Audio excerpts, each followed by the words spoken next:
보고서 한 장이 한 사람을 살리는 게 아니라 보고서 한 장을 덮는 것이 10명을 살리는 경우도 있습니다. 당신 남편도 그걸 알았더라면 지금 살아있었을 겁니다. 남편 일찍 보내고 힘들었지?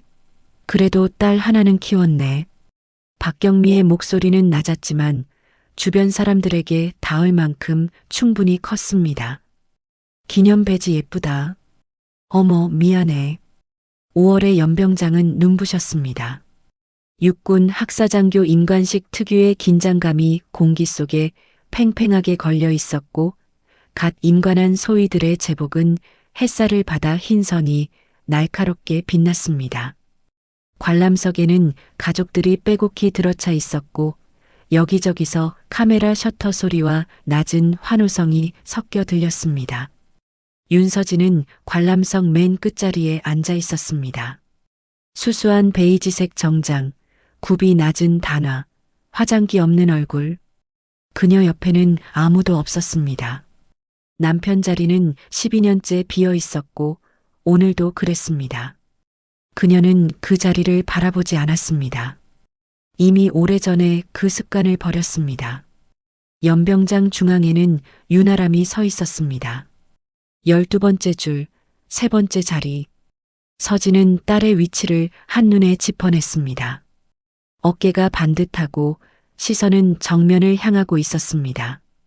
긴장했을 텐데도 발끝 하나 흔들리지 않았습니다. 서진은 그 모습을 보며 오랫동안 꾹 눌러두었던 무언가가 목 아래에서 올라오는 것을 느꼈습니다.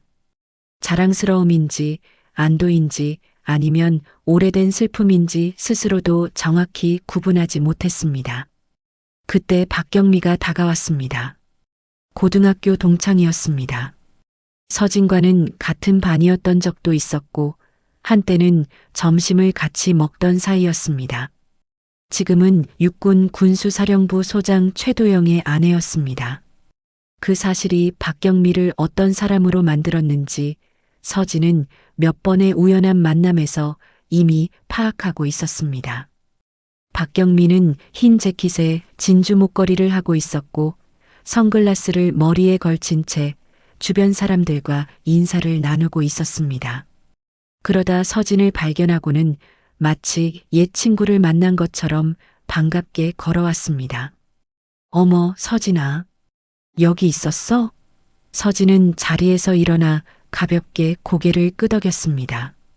인사치레 수준의 미소. 그것으로 충분했습니다. 박경미는 자리에 앉지 않고 서서 주변을 한번 둘러보았습니다. 주위에는 서너 명의 학부형들이 있었고 그들 모두가 자연스럽게 두 사람 쪽으로 시선을 보내고 있었습니다.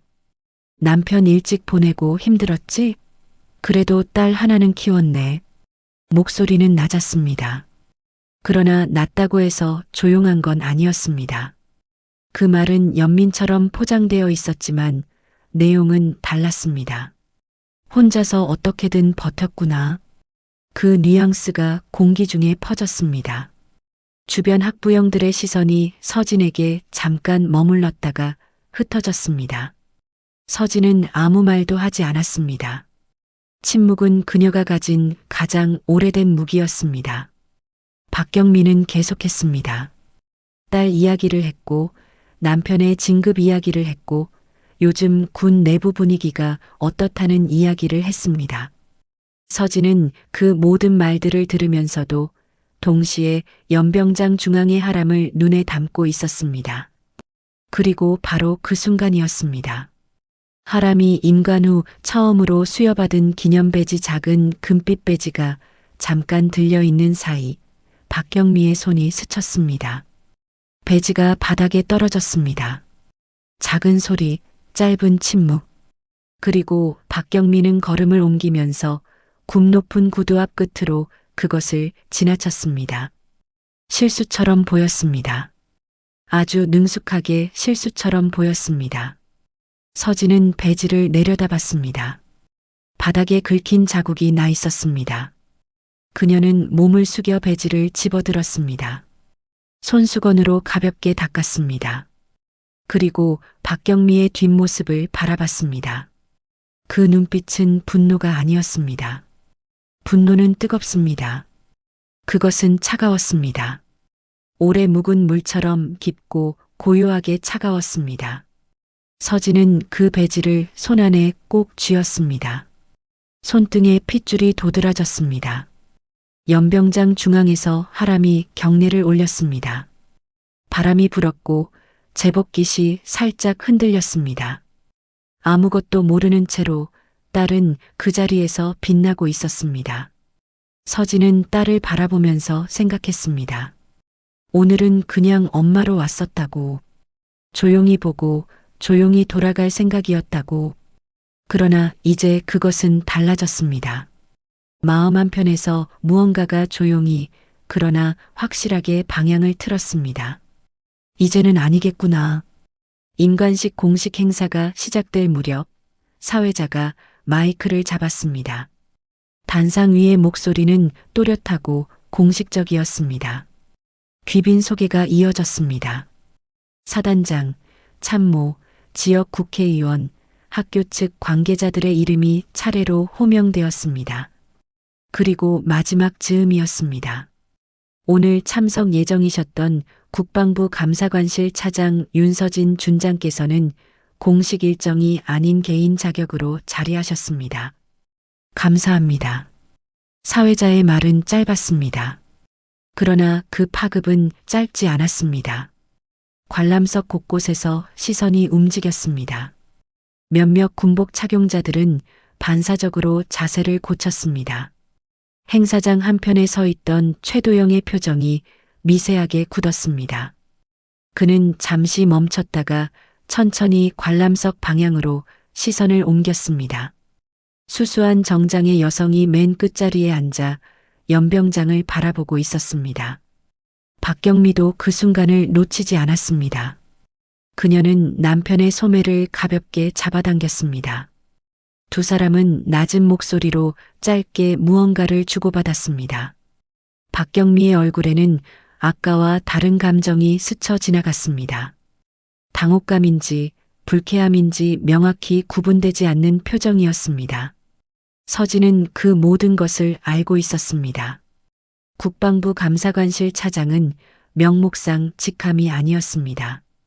군 내부의 회계, 시설, 계약, 인사 전반에 대한 실무 감사를 총괄하는 자리였습니다.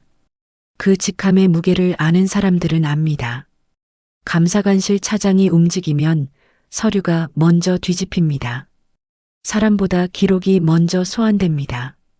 서진이 오늘 이곳에 온 것은 딸의 임관식 때문만이 아니었습니다. 정확히는 임관식 때문이기도 했고 다른 이유이기도 했습니다. 육군 훈련 시설 전수조사 작업의 일환으로 이 부대 인근 시설의 시찰 일정이 잡혀 있었습니다. 공식 방문이 아닌 비공식 시찰로 분류된 이유는 단 하나였습니다. 아직 아무도 경계를 높이지 않기를 바랐기 때문입니다. 최도영은 행사가 끝난 뒤 서진 쪽으로 걸어왔습니다. 그는 체구가 큰 편이었고 군복의 무게감을 자연스럽게 체화한 사람 특유의 여유로운 걸음을 가지고 있었습니다. 악수를 청하는 손에는 힘이 들어가 있지 않았습니다. 오히려 지나칠 만큼 여유로웠습니다. 윤 차장님, 따님 임관을 축하드립니다. 감사합니다. 서진의 대답은 짧았습니다. 최도영은 잠시 그녀를 바라봤습니다. 뭔가를 재려는 것처럼. 서진은 그 시선을 받으면서도 시선을 피하지 않았습니다. 두 사람 사이의 침묵은 5초를 넘기지 않았지만 그 안에는 꽤 많은 것이 오갔습니다. 최도영이 먼저 시선을 거두었습니다. 그는 돌아갔고 서진은 하람이 동기들과 사진을 찍고 있는 모습을 바라봤습니다. 딸은 웃고 있었습니다. 환하게 아무것도 모르는 얼굴로. 서진은 핸드백 안의 파일 봉투를 손끝으로 확인했습니다. 아직 개봉되지 않은 감사 착수 서류였습니다. 오늘 이후부터 본격적인 절차가 시작될 예정이었습니다. 딸의 임관식이 끝난 직후부터 그녀는 봉투를 닫았습니다. 그리고 하람에게 천천히 걸어갔습니다. 오늘만큼은 마지막으로 그냥 엄마이고 싶었습니다. 국방부 감사관실 차장 집무실은 건물 4층에 있었습니다. 창문이 크지 않은 방이었습니다. 서류 캐비닛 3개, 컴퓨터 2대, 그리고 중앙에 놓인 단단한 원목 책상. 벽에는 아무것도 걸려 있지 않았습니다. 서진은 벽에 무언가를 거는 것을 좋아하지 않았습니다. 어딘가에 집착하면 판단이 흐려진다는 것을 오랜 경험으로 알고 있었습니다. 임관식 다음 날 아침, 그녀는 서류 봉투를 열었습니다. 안에는 3가지가 들어 있었습니다. 12년 전 사고 현장 사진들, 당시 내부 보고서, 사본, 그리고 가장 최근에 확보한 시설 감리 기록지. 서진은 그것들을 책상 위에 순서대로 펼쳤습니다. 나란히 놓고 보면 시간의 선이 보였습니다. 12년이라는 시간이 어떻게 하나의 구조적 실패를 감추고 있었는지 그 윤곽이 처음으로 완전한 형태를 갖추기 시작했습니다. 12년 전 서진의 남편 윤재현은 군 기술장교였습니다. 그는 담당 시설에서 발생한 외벽 균열을 보고한 사람이었습니다. 보고서는 3차례 작성되었습니다. 첫 번째는 부대장 선에서 반려되었습니다. 2번째는 상급 부대에 올라갔지만 기록이 남아있지 않았습니다. 3번째 보고서가 제출된 지 열이틀 뒤 재현은 시설 현장 점검 도중 외벽 일부가 무너지며 사망했습니다. 사고 원인은 불가항력적 구조피로 누적으로 처리되었습니다. 산업재해 인정은 받았습니다. 그러나 책임 소재에 대한 조사는 진행되지 않았습니다. 서진은 당시 30대 중반이었습니다. 하람은 13살이었습니다. 서진은 그의 말까지 직무에 복귀하지 못했고 다음 해 봄이 되어서야 일을 시작했습니다. 슬픔을 정리한 게 아니었습니다. 슬픔을 옆에 두는 법을 익혔을 뿐이었습니다. 이후 10년, 서진은 감사관실에서 실무 기반을 쌓았습니다. 행정감사, 회계감사, 시설 감리감사, 어느 분야도 거르지 않았습니다. 어떤 상사는 그것을 성실함이라 보았고 어떤 사람은 집착이라고 불렀습니다. 서진은 어느 쪽도 부정하지 않았습니다. 그리고 2달 전 최도영의 이름이 처음으로 서류에 등장했습니다. 정군 시설 전수 조사 과정에서 이상 패턴이 감지된 현장들을 추적하던 중 12년 전 해당 시설의 설계 변경 승인 서류가 발굴되었습니다. 정식 승인 절차를 거치지 않은 변경이었습니다.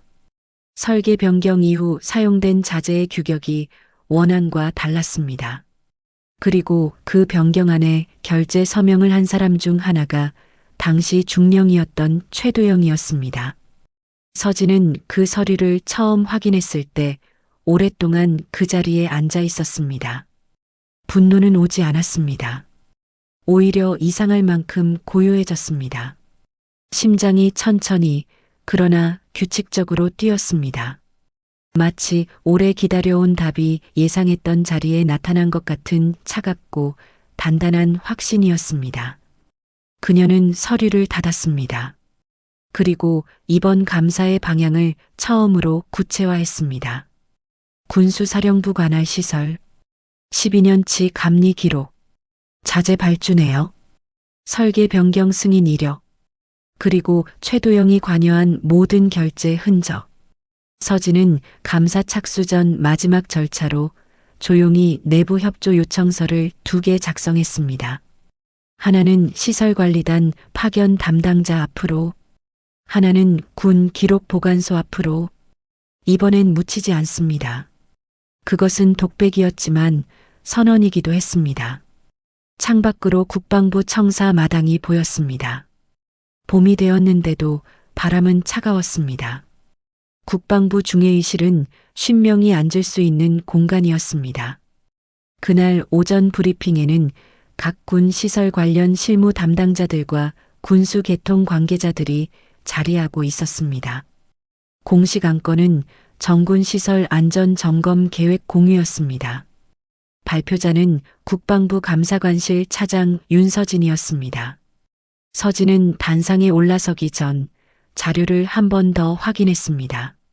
수정은 없었습니다. 지난 3주 동안 수십 번 검토된 내용이었습니다. 브리핑은 예정대로 시작되었습니다. 서진의 발표는 건조했습니다. 감정이 없는 것이 아니라 감정을 드러내지 않는 방식의 건조함이었습니다. 수치, 기간, 대상, 절차. 그녀는 불필요한 수식을 쓰지 않았습니다. 전국 육군 훈련 및 작전 지원 시설 총 312개소에 대한 정기 감리 기록을 전수 점검한다는 내용이었습니다. 시설 설계 변경 이력, 자재 발주단과 비교, 준공 이후 보수 내역의 일치 여부가 핵심 점검 항목이었습니다. 회의실 안의 반응은 표면적으로는 조용했습니다. 그러나 눈치가 빠른 사람들은 이미 감지하고 있었습니다. 312개 시설 중 군수사령부 직접 관할 시설이 전체의 41%를 차지했습니다. 집중 점검 우선 대상에는 최근 5년 내 설계 변경 이력이 있는 시설들이 포함되었고 그 명단의 상당수가 군수사령부 산하였습니다. 서진은 특정 기관이나 인물의 이름을 단 한 번도 언급하지 않았습니다. 그럼에도 그 자리에 군수사령부 소속 담당자들은 묘하게 경직된 표정이었습니다. 같은 시각 군수사령부 사령관실에는 최도영이 있었습니다. 그는 보좌관으로부터 브리핑 현황을 실시간으로 보고받고 있었습니다. 화면에 띄워진 점검 대상 시설 목록을 훑어보면서 그는 오른손 검지로 책상 모서리를 반복해서 두드렸습니다. 천천히 규칙적으로. 문제는 타이밍이었습니다. 차기 대장 진급심사위원회는 2달 뒤였습니다. 군 내부에서는 최도영이 가장 유력한 후보 중 하나로 거론되고 있었습니다. 30년 가까운 군 경력, 청렴한 이미지, 현장 지휘 경험. 그 이력서에는 어떤 얼룩도 보이지 않았습니다. 아직까지는 그가 기억하는 12년 전의 일들은 다른 방식으로 처리되었다고 생각했습니다. 보고서는 묵살이 아니라 단계적 검토였고 자재 변경은 현장 상황에 따른 조정이었습니다. 그리고 사고 이후의 처리는 누가 지시한 것도 누가 주도한 것도 아닌 조직이 자연스럽게 흡수한 결과였습니다. 최도영은 그것을 자신의 책임으로 생각하지 않는 사람이었습니다.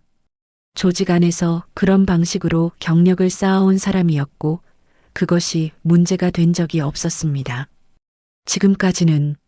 한편 브리핑이 끝난 후 서진에게 짧은 메시지가 하나 도착했습니다.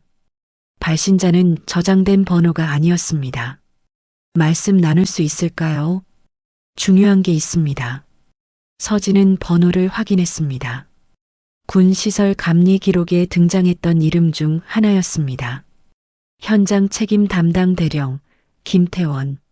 그녀는 메시지를 닫지 않고 잠시 바라보았습니다. 그리고 답장을 보냈습니다. 시간과 장소를 알려주세요. 발령 통보는 전화로 왔습니다. 하람은 부대 내 생활관에서 전화를 받았습니다. 짧은 통화였습니다. 행정관 목소리는 사무적이었고 내용은 명확했습니다. 강원도 최전방 공병부대 다음 달 초 부임. 이상이었습니다. 전화를 끊고 나서 하람은 잠시 창밖을 바라봤습니다. 바람이 부는지 나뭇가지가 조금 흔들리고 있었습니다. 그것이 예상 밖의 발령지인 것은 알고 있었습니다. 공병병과 초임 장교의 경우 통상적으로 교육 연장 혹은 중부권 배치가 일반적인 루트였습니다. 강원 최전방은 드문 케이스였습니다. 그것도 임관 직후 바로. 하람은 어머니에게 전화를 걸었습니다. 서진은 3번째 신호음에 받았습니다. 엄마, 나 발령 났어. 어디야? 짧은 대답이었지만 서진의 목소리에는 이미 알고 있다는 결이 담겨 있었습니다. 하람은 그것을 느꼈지만 먼저 짚지 않았습니다. 강원도. 최전방 공병. 침묵이 흘렀습니다. 2초였습니다. 서진에게는 그것으로 충분한 시간이었습니다. 알았어. 엄마. 응. 저는 군인입니다. 그 말은 설명이 아니었습니다. 위로도 아니었습니다. 하람이 어머니에게 보낸 가장 짧은 형태의 확인이었습니다. 나는 괜찮다. 나는 흔들리지 않는다. 나는 이것을 선택했다. 서진은 전화를 끊고 나서 한동안 핸드폰을 내려놓지 않았습니다. 그녀는 압박임을 직감했습니다. 군 내부에서 인사 발령은 단순한 행정이 아닙니다. 특정 시기에 특정 인물과 연관된 상황에서 연관 인물의 가족이 비선호 지역에 갑작스럽게 배치되는 것은 마이너스 우연일 수 있었습니다. 그러나 서진은 지난 12년 동안 우연이라는 단어를 그렇게 쉽게 쓰지 않는 법을 배웠습니다. 메시지는 명확했습니다. 물러서거라. 아니면 딸이 어떻게 될지 모른다. 서진은 그 메시지를 읽었습니다. 그리고 응답하지 않기로 했습니다. 말이 아닌 방식으로. 그녀는 다음 날 오전 일정을 재편성했습니다. 군수사령부 관할 시설 점검 착수일을 2주 앞당겼습니다. 김태원과의 면담 일정도 확정했습니다.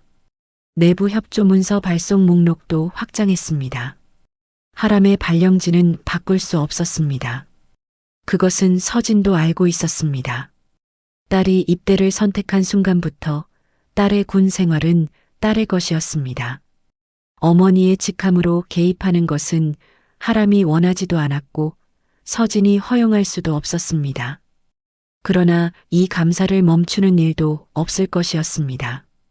서진은 책상 위에 하람의 임관식 날 찍은 사진을 꺼내 바라봤습니다. 하람은 웃고 있었습니다.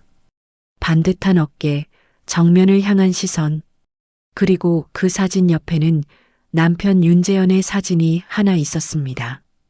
서진이 집무실에서 유일하게 벽이 아닌 책상 위에 두는 물건이었습니다. 당신이 지키고 싶었던 거, 이번엔 제대로 지킵니다. 그것도 독백이었고, 그것도 선언이었습니다. 창밖으로 국방부 청사에 저녁이 내려앉고 있었습니다. 서진은 자리에서 일어나지 않았습니다. 아직 읽어야 할 서류가 남아 있었습니다. 비가 내리는 오전이었습니다. 강원도 인근 육군 훈련 지원 시설, 외곽 공사 구역에는 노란 안전 테이프가 둘러쳐져 있었고 그 안쪽에는 무너진 외벽 잔해가 그대로 쌓여 있었습니다. 콘크리트 파편들이 바닥에 널브러져 있었고 그 위로 빗물이 흘렀습니다. 인명 피해는 없었습니다. 새벽 4시, 인원이 없는 시간대에 발생한 덕분이었습니다. 현장 감식반이 먼저 들어갔고 서진은 그 뒤를 따랐습니다. 그녀는 장화를 신고 현장 안으로 걸어 들어갔습니다. 감식반원 중 한 명이 브리핑을 시작했습니다. 외벽 3번 구획, 보강재 탈락, 내부 철근 노출.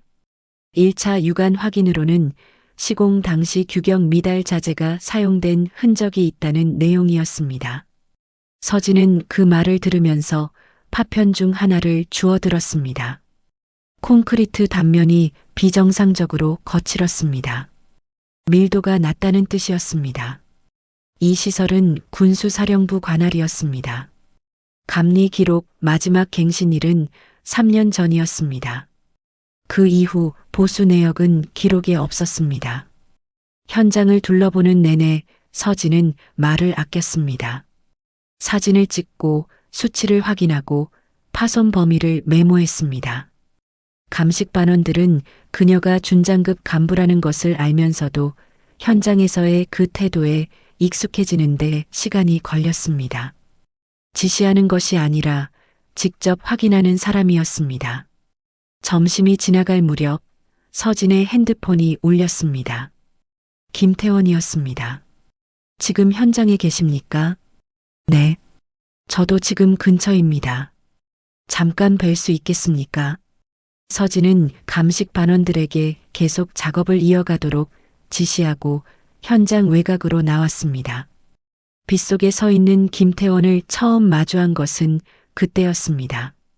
그는 생각보다 나이 들어 보였습니다. 군복을 입고 있었지만 어깨가 약간 처져 있었습니다. 오랫동안 무언가를 들고 있던 사람 특유의 자세였습니다. 눈빛에는 피로가 배어 있었고 그 피로는 하루 이틀의 것이 아니었습니다. 두 사람은 현장 인근 임시 대피소 처마 아래에 섰습니다. 김태원이 먼저 말을 꺼냈습니다. 그때도 보고서가 묵살됐습니다. 그 말은 짧았지만 무게가 달랐습니다.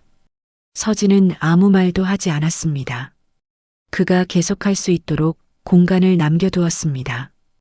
김태원은 우산을 들고 있지 않았습니다.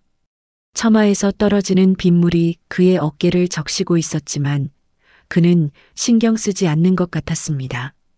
12년 전 그는 이 일대 시설 감리를 담당하는 현장 책임자였습니다. 당시 설계 변경이 이루어지던 시점에 현장에 있었고 자재 교체가 이루어지는 것을 직접 목격했습니다. 원안의 자재보다 규격이 낮았습니다. 단가가 낮다는 이유였습니다. 그는 이 일을 제기했습니다. 서면으로 1번, 구두로 2번, 그리고 아무것도 바뀌지 않았습니다. 윤 장교님이 보고서를 올렸을 때 저는 이미 알고 있었습니다. 그분이 보고한 균열은 제가 처음 발견한 것이었습니다. 서진의 손이 우산 손잡이를 조금 더 단단히 쥐었습니다. 표정은 바뀌지 않았습니다. 그리고 그분이 사고로 돌아가셨을 때 김태원은 거기서 잠깐 멈췄습니다. 저는 말하지 않았습니다. 빗소리가 그 침묵을 채웠습니다. 서진은 그를 바라봤습니다. 그의 얼굴에는 죄책감이 있었습니다. 오래되고 말라붙고 그러나 여전히 살아있는 종류의 죄책감이었습니다. 그것은 진짜였습니다. 서진은 사람의 눈빛을 오래 읽어온 사람이었고 지금 이 사람이 연기를 하고 있지 않다는 것을 알았습니다. 왜 지금입니까? 서진의 첫 질문이었습니다. 김태원은 잠시 생각하는 것 같았습니다. 그리고 대답했습니다. 오늘 이 현장을 보고 나서 더 이상은 아니라고 생각했습니다. 그는 가방에서 파일 하나를 꺼냈습니다. 방수 파우치에 담겨 있었습니다. 다음에 제대로 드리겠습니다. 오늘은 확인만 해주십시오. 서진은 파일을 받아들었습니다. 첫 장만 열었습니다. 날짜, 서명, 도면 변경 표기. 12년 전 날짜였습니다. 서진은 첫 장만 보고 파일을 닫았습니다. 공식 면담으로 이어가겠습니다. 준비되시면 연락 주십시오. 김태원은 고개를 끄덕였습니다. 그리고 아무 말 없이 빗속으로 걸어갔습니다. 서진은 그가 사라지는 방향을 한동안 바라봤습니다. 손안의 파일은 젖지 않았습니다. 방수 파우치가 제 역할을 했습니다. 그녀는 천천히 현장 쪽으로 발걸음을 돌렸습니다. 감식 반원들이 잔해 사이에서 무언가를 계속 표시하고 있었습니다. 비는 그칠 기미가 없었습니다. 공식 면담은 사흘 뒤 이루어졌습니다. 장소는 국방부 감사관실 내 조사 면담실이었습니다. 창문이 없는 방이었고 형광등 조명이 일정하게 유지되었습니다. 탁자 하나, 의자 3개, 녹음 장비. 서진은 직접 면담을 진행했습니다. 옆에는 실무감사관 1명이 배석했습니다. 김태원은 혼자 왔습니다. 변호인 없이, 동행인 없이. 그것이 그의 선택이었습니다. 면담은 3시간 가까이 이어졌습니다. 김태원의 진술은 구체적이었습니다. 날짜, 장소, 지시 계통, 구체적인 대화 내용. 12년 전 현장에서 자재 교체가 이루어지던 날의 상황을 그는 놀라울 만큼 상세하게 기억하고 있었습니다. 죄책감을 오래 안고 있는 사람은 그 기억을 잊지 못합니다. 잊고 싶어도 잊히지 않는 방식으로 새겨집니다. 그는 면담 말미에 2개의 문서를 제출했습니다. 첫 번째는 당시 설계 변경 지시 내역이 담긴 내부 공문 사본이었습니다.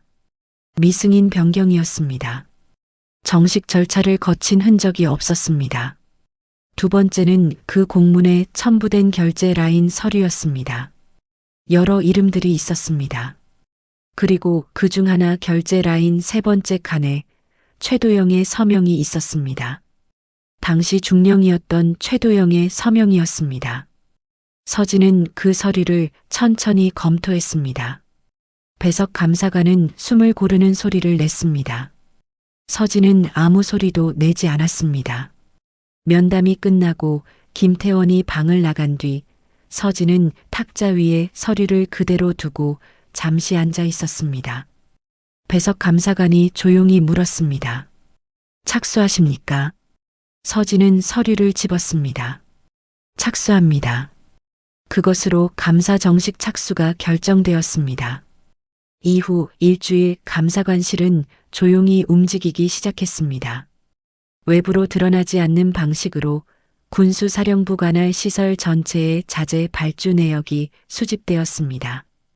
5년치 계약 서류, 10년치 감리 기록, 시공업체 등록 현황. 하나하나가 이어졌습니다.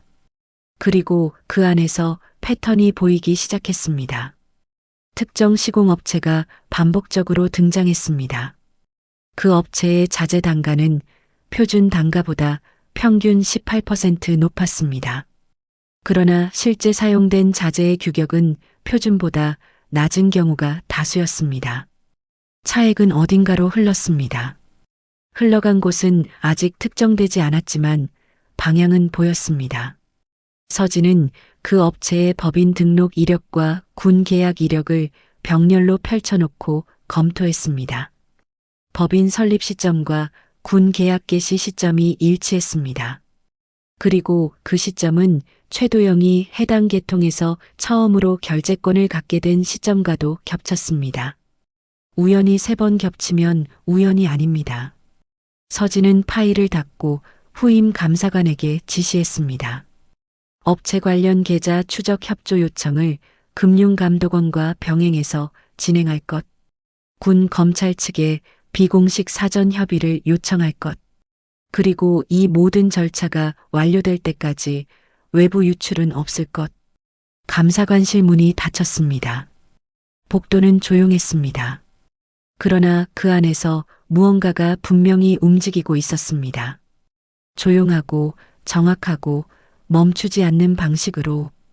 최도영에게서 연락이 온 것은 감사 착수 공문이 군수사령부에 공식 전달된 다음 날이었습니다.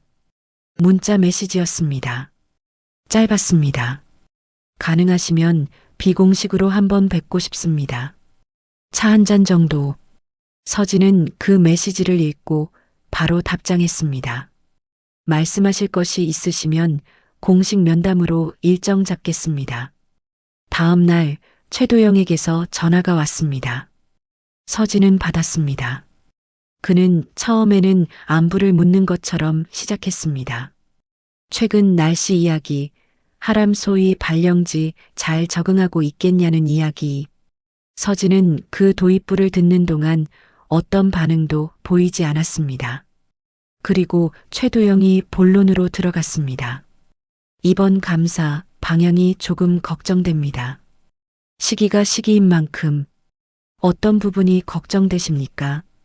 조직 전체의 체면 문제입니다. 진급 심사도 앞두고 있고 이런 시점에 군수 계통이 집중 조명을 받으면 아무래도 아니요. 서진은 그 말을 끊었습니다. 이건 체면 문제가 아닙니다. 안전 문제입니다. 침묵이 흘렀습니다. 최도영은 잠시 말을 고르는 것 같았습니다. 윤 차장님, 오래된 일들을 다 꺼내면 다치는 사람이 많습니다. 윤 차장님 본인을 포함해서. 그것은 협박처럼 들리지 않았습니다. 오히려 걱정처럼 들렸습니다. 그게 더 정교했습니다. 조직 안에서 오래 일한 사람끼리 서로 이해하는 방식이 있지 않겠습니까? 소장님, 서진의 목소리는 변하지 않았습니다. 저는 12년 전에도 그 방식으로 이해받았습니다. 전화기 너머로 아무 소리도 들리지 않았습니다. 남편이 보고서를 3번 올렸습니다. 3번 모두 조직이 이해하는 방식으로 처리됐습니다. 그리고 남편은 사망했습니다. 서진은 계속했습니다. 저는 그 방식을 더 이상 이해하지 않습니다. 공식 면담 일정은 감사관실 통해서 조율하겠습니다. 전화를 끊었습니다. 방안이 조용해졌습니다. 서진은 핸드폰을 책상 위에 내려놓았습니다. 손이 떨리지 않았습니다. 이후 며칠 동안 간접적인 압박이 이어졌습니다. 감사관실 상급 기관인 국방부 인사라인 쪽에서 비공식 연락이 왔습니다. 감사 범위를 조정하는 것이 어떻겠냐는 내용이었습니다.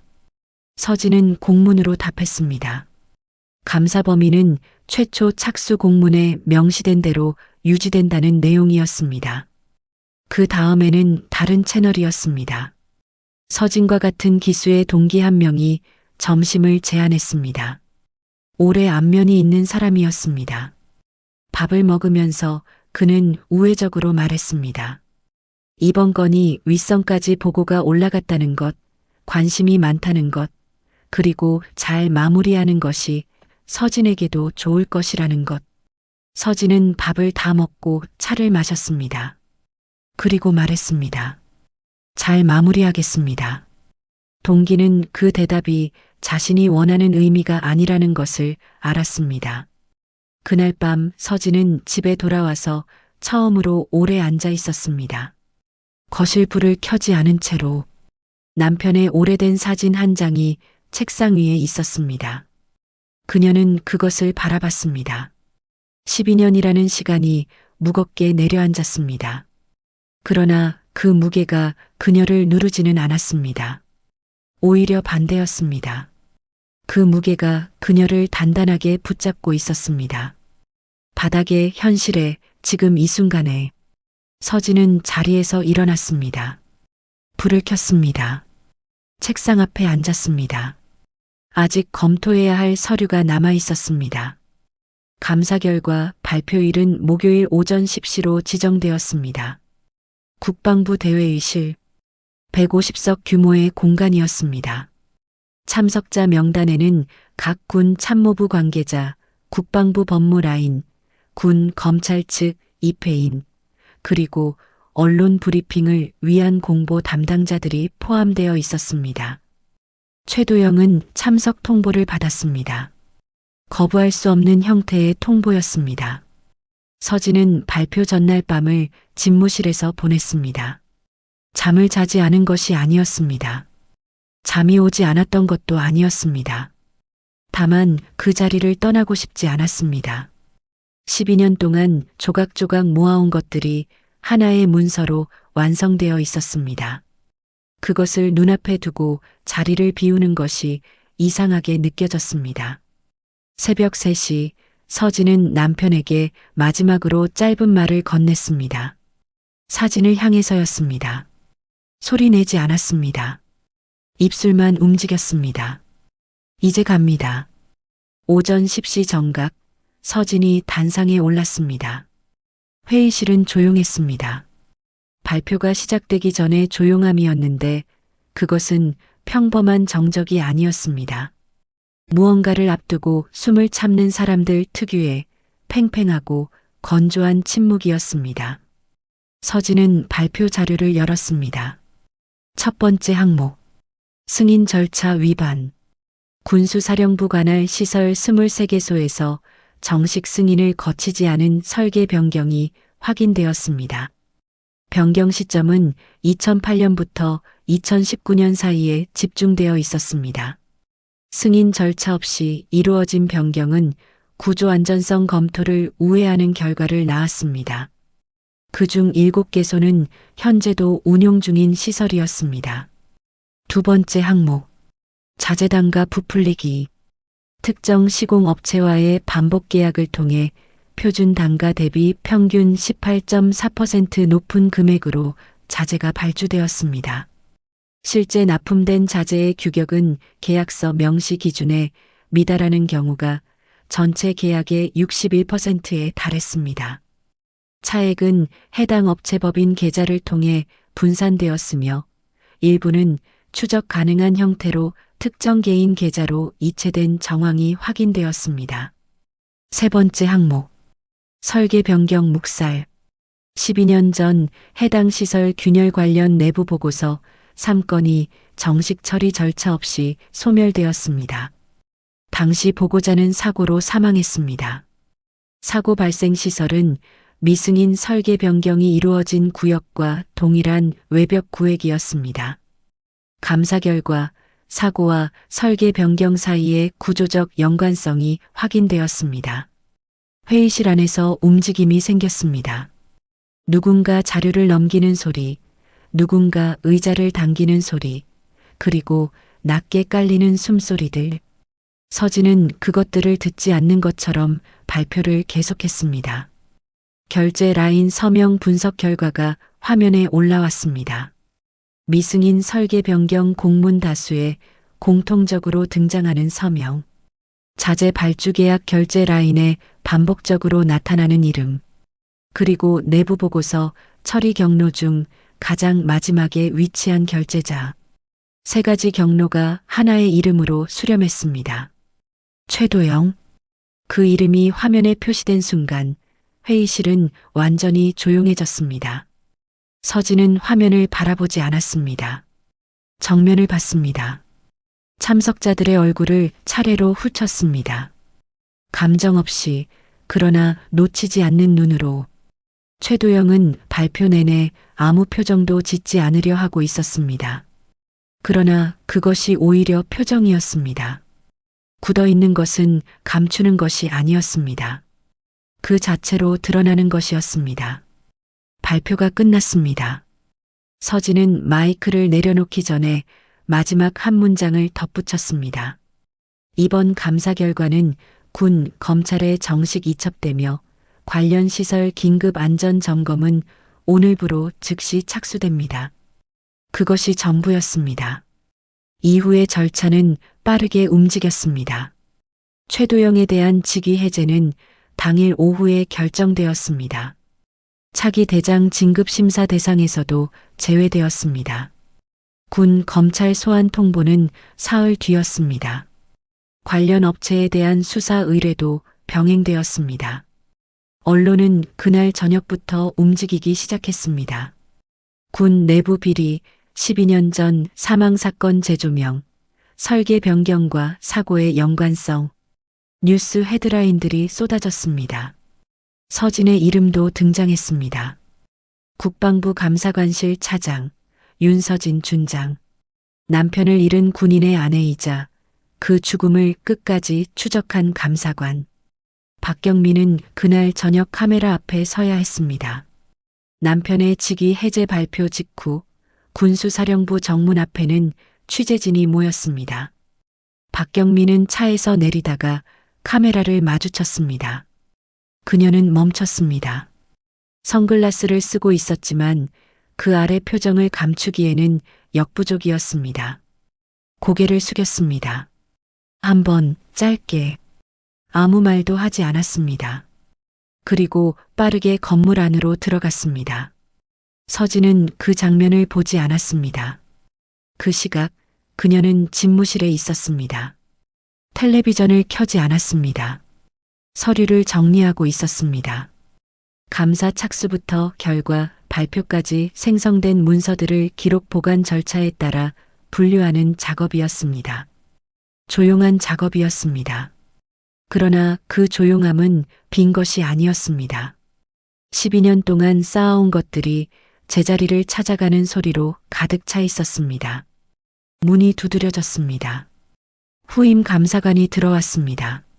차장님, 하람 소위 부대에서 연락이 왔습니다. 안전개혁 TF 관련 파견 요청 공문입니다. 서진은 서류를 받았습니다. 딸의 이름이 적혀 있었습니다. 부대 추천 장교 명단 첫 번째 자리였습니다. 그녀는 서류를 한번 읽고 가만히 내려놓았습니다. 감사관이 나간 뒤 서진은 창밖을 바라봤습니다. 저녁이 되어 있었습니다. 국방부 청사 마당에 가로등이 켜지기 시작했습니다. 빛이 하나씩 들어오는 것을 바라보면서 서진은 오랫동안 앉아 있었습니다. 울지 않았습니다. 웃지도 않았습니다. 다만 오랫동안, 아주 오랫동안 참아온 무언가가 천천히 조용히 내려가는 것을 느꼈습니다. 봄이었습니다. 작년과 같은 계절이었지만 공기가 달랐습니다. 같은 온도, 같은 햇살이었는데도 어딘가 가볍게 느껴지는 봄이었습니다. 서진은 그 차이를 설명할 수 없었지만 몸이 먼저 알고 있었습니다. 국방부 청사 앞 주차장에 차를 세우고 내렸을 때 하람이 먼저 와 있었습니다. 군복 차림이었습니다. 어깨 계급장의 소위 마크가 그대로였습니다. 1년이 지났는데도 아직 그 자리에 있다는 것이 이상하게도 서진에게는 안도처럼 느껴졌습니다. 계급이 올라간 것보다 그 자리에서 버텨냈다는 것이 더 컸습니다. 하람이 먼저 걸어왔습니다. 두 사람은 청사 옆 작은 벤치에 앉았습니다. 자판기 커피를 하나씩 들고 있었습니다. 오래전부터 그래왔던 것처럼 자연스러웠습니다. 하람이 먼저 말했습니다. 부대 이야기였습니다. 최전방 공병부대에서 보낸 1년. 처음 2달은 몸이 따라가지 못했다고 했습니다. 지형도 낯설고 인원 구성도 낯설고 무엇보다 혼자 결정해야 하는 순간이 많다는 것이 낯설었다고 했습니다. 그런데 3달째부터 달라졌다고 했습니다. 낯선 것에 익숙해진 게 아니라 낯섦 안에서 자신만의 방식을 찾은 것이라고 했습니다. 서진은 그 말을 들으면서 커피를 마셨습니다. 딸이 자신의 언어로 말하고 있었습니다. 빌려온 말이 아닌 직접 살아낸 것에서 나오는 언어였습니다. 서진은 그것이 어디서 오는지 알았습니다. 같은 방식으로 자신도 살아왔으니까. 안전개혁 TF 파견 이야기도 나왔습니다. 하람이 배속된 TF는 정군 훈련시설 안전기준 재정립 작업을 맡고 있었습니다. 이번 감사 결과를 토대로 설계 변경 절차, 자재 검수 기준, 현장 감리 주기 등을 전면 재검토하는 작업이었습니다. 초임 장교가 파견되는 경우는 드물었습니다. 그러나 하람의 부대 지휘관은 추천서에 한 줄을 썼습니다. 현장에서 스스로 판단하고 틀렸을 때 스스로 수정하는 장교. 서진은 그 추천서 내용을 이미 알고 있었습니다. 파견 공문을 검토하는 과정에서 보았습니다. 그러나 하람에게는 말하지 않았습니다. 딸이 스스로 가져온 것이었으니까. 오후 햇살이 기울기 시작할 무렵 서진이 말했습니다. 내 아버지가 지키고 싶었던 건 계급이 아니라 사람의 생명이었단다. 하람은 커피컵을 두 손으로 감싸 쥔 채 어머니를 바라봤습니다. 알아. 짧은 대답이었습니다. 그러나 그 안에 긴 이해가 담겨 있었습니다. 아버지를 직접 기억하는 나이가 되기 전에 잃었지만 하람은 그를 어머니를 통해 알았습니다. 말로 전달된 것이 아니었습니다. 어머니가 살아온 방식 자체가 아버지가 어떤 사람이었는지를 말해주고 있었습니다. 이젠 우리가 지키겠습니다. 하람이 덧붙였습니다. 우리가. 서진은 그 단어를 조용히 받아들었습니다. 혼자가 아니라는 것. 그것이 이렇게 늦게 실감되는 것이 이상하다면 이상한 일이었지만 사람의 마음이라는 것이 그렇게 작동했습니다. 가장 필요한 말은 항상 가장 단순한 형태로 왔습니다. 서진은 하람의 어깨 계급장을 바라봤습니다. 작은 금빛 마크였습니다. 임관식 날 바닥에 떨어졌다가 서진의 손수건으로 닦였던 배지와 같은 자리에 이제는 다른 형태로 빛나고 있었습니다. 서진은 손을 뻗었습니다. 계급장을 건드리지는 않았습니다. 그냥 딸의 어깨에 한 번 손을 얹었다가 내렸습니다. 두 사람은 한동안 아무 말도 하지 않았습니다. 벤치 옆 나무에서 바람이 불었습니다. 봄 특유의 바람이었습니다. 차갑지 않고 뜨겁지 않고 그냥 있는 그대로의 온도였습니다. 서진은 퇴임을 3개월 앞두고 있었습니다. 32년의 군 생활이 마무리되는 시점이었습니다. 그 끝이 어떤 형태일지 젊은 시절에는 생각해 본 적이 없었습니다. 남편이 살아 있었다면 함께 이야기했을 것들이었습니다. 퇴임 후 어디서 살 것인지, 무엇을 할 것인지, 처음으로 군복 없이 아침을 맞는 날이 어떤 기분일지, 그 모든 것을 혼자 생각해야 했지만 지금 이 순간만큼은 혼자가 아니었습니다. 하람이 자리에서 일어서며 거수 경례를 올렸습니다. 반듯하게 흔들림 없이 서진은 그것을 받았습니다.